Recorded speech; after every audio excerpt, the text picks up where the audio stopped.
Alright guys, I'm like super tired right now, so I'm just gonna make this short and sweet.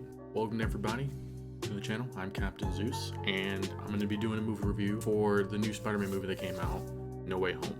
There's gonna be a little bit of spoilers, so just a heads up spoiler warning for anyone that has not seen the movie, which I'm sure most of you have at this point. But here's gonna be my thoughts about it. We're gonna start off with like the pros of the movie. There were some good amount of pros. The action scenes were great. Willem Dafoe was a great Green Goblin. I mean, he always was, but he portrayed him fantastic in this movie. He was absolutely amazing. Probably the best antagonist Tom Holland's Spider-Man has had to face so far. The rest of the cast, I mean, Doc Ock was nice. That was nice to see Doc Ock there. It's kind of meh.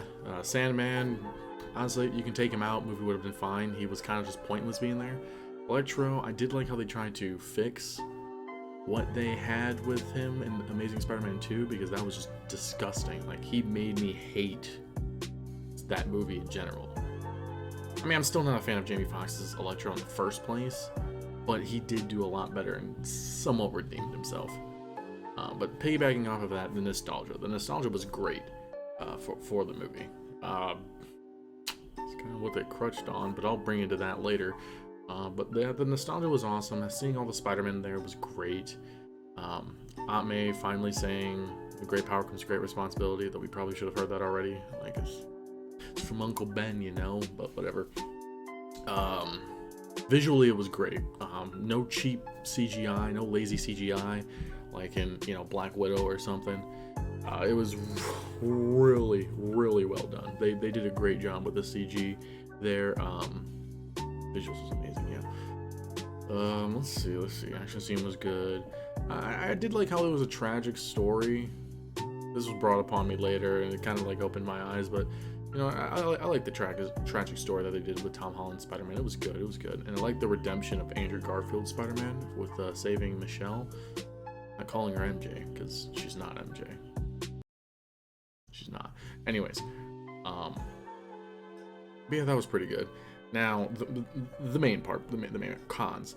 Number one, they crunched on nostalgia. Like, honestly, that was literally this entire movie was just nostalgia. They barely briefed over like the pivotal point of the whole movie, you know, the whole, oh yeah, your identity's out, you know, I mean, technically that was the story, you know, and that's why the Spider-Man were there, and so were the other Spider-Man's villains.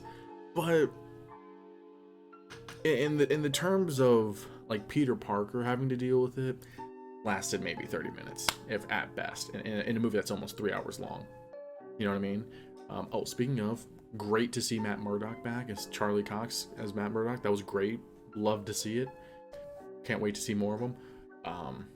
But yeah, it felt like they used this excuse to bring in all the Spider-Man to do the multiverse thing because of what's the success with Spider-Verse and what they're trying to do with Venom in the Sony movies. Like, it didn't really feel like it was. Like, it had an impact. Yes, it had an impact, and we saw that it had an impact. I'm not saying that it didn't have an impact. I'm just saying that it didn't have as much of an impact as it should have had. You know what I mean? And then Doctor Strange being like, yeah, we're gonna just wipe everyone's memory of it. And even then, I still don't. Maybe it's just me. It's probably just me, but I just don't get how wiping people's memory of it breaks into the multiverse. Like, it's still, like, they explained it, but it still doesn't make sense. So that's just me. I'm sure most people understand and get it. Also, they changed the scene where Wong told him not to do the spell. Don't know why they would change that scene. Aunt May dying was okay. I don't really think that was. I mean, it was. I honestly just wanted MJ to die. That's just me. I just wanted. I called her MJ. See, everyone calls her MJ. I wanted Michelle to die. Like, honestly. I think it would have had a way bigger impact due to his actual like love for her. Not to say that family, you know, wouldn't have a big impact, but you guys know what I mean. Also, May's morale compass absolutely like messing with Peter and Peter's just, I don't know, weakness to just give in and be like, all right, yeah, you're right, and just do what she says. Like, that was the whole thing. Peter was just stupid. Like, these guys are villains. First of all, you're just sending them back where they came from, so everything's fixed. Like, it just didn't make sense. That he was like, okay, yeah, we're gonna capture these guys that are wrecking havoc, but now I'm gonna help them right after we captured them all. Okay, and then he's gonna cure them and then send them back. Doesn't that mess up the timelines now? Because they were all cured, they go back, and what? Like, they go back to the point of where they died. But what was the point of curing them? That if they go back to the point where they died, they die. So what was the point of curing them? There was literally no point. If you're sending them before they died, then that literally changes the entire timeline. So it kind of just makes the whole point of them being there stupid, because you're either messing up the timeline of all the other Spider-Man movies, or you just made that whole thing pointless just to have characters in the movie. And speaking of characters in the movie, end credit scenes. I got some opinions on that. The first one didn't make sense. Let me explain. Venom being there was cool. You know, you get it. They're bringing in everyone about who knew Spider-Man, but he didn't know Spider-Man. He didn't know who Peter Parker was. So how did he get to that universe? If he didn't know who he was, neither of them, neither Venom or Eddie Brock knew who Peter Parker or Spider-Man was. Yet, they were brought into that universe. Doesn't make sense. Second, when they do leave, how is there a symbiote left there? The symbiote should have left with them, because that's a part of them that belongs to that universe that they came from. There's no reason why that symbiote should be there. Yes, I get it, they're trying to set up for Tom Holland, Venom story arc, but they could have done it a million of other ways, and that one just doesn't make sense. There's no reason why the symbiote should be there. Stay in the universe where it was at, because that's where it belongs. That's it. I mean, it comes from space. Like, you don't need to bring Venom from a different universe at all. Like, he comes from space. That's it. He's an alien. Also, Eddie Brock. I'm sorry, not Eddie Brock. Flash Thompson. The MCU version of Flash Thompson just needs to die, dude. Like, whoever thought that was a good casting and that was a good idea literally should just retire. Like, there's no reason why they should be in charge of anything at all, because that wasn't smart. Like, that's not comic accurate, and it nerfs Flash Thompson as a character in the comics. Like, you literally are disrespecting that character with this representation of him.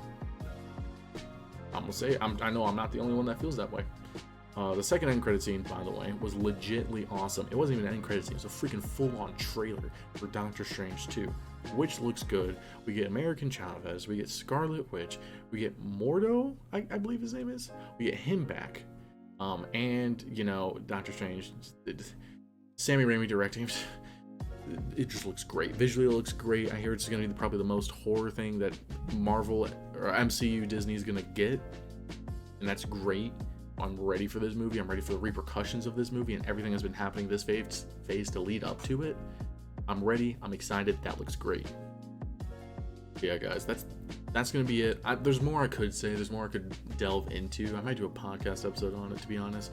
But I only know one other person that didn't like this movie. I don't understand why. Like, there are people saying this is the best Spider-Man movie ever, which it's not. It's like 5th at best. There are people that are saying this is better than the Snyder Cut, which, I mean, different universes. I don't see it at all. You know who you're talking. You know who you are. I'm calling you out. Not really, but I'm calling you out. Yeah, this movie just was overhyped. Everyone was hyping it up, and I called it from day one. Go watch my trailer reaction. It wasn't good. It wasn't that good at all. I could see bullshit a mile away, apparently. Let me know in the comments what you guys think about the movie. I'm sure most of you loved it. And if you did, that's great. I'm not here to, like, rain on your parade, per se. I mean, you're watching this video, so.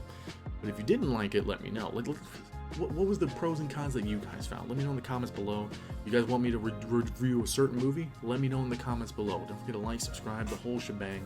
I try to stream on Twitch, so I'm on my Twitch channel. That's where I'm at mostly. Everything will be in the description below. yeah, you guys have a great day. I appreciate you guys watching the video. I'll catch you guys later. See ya.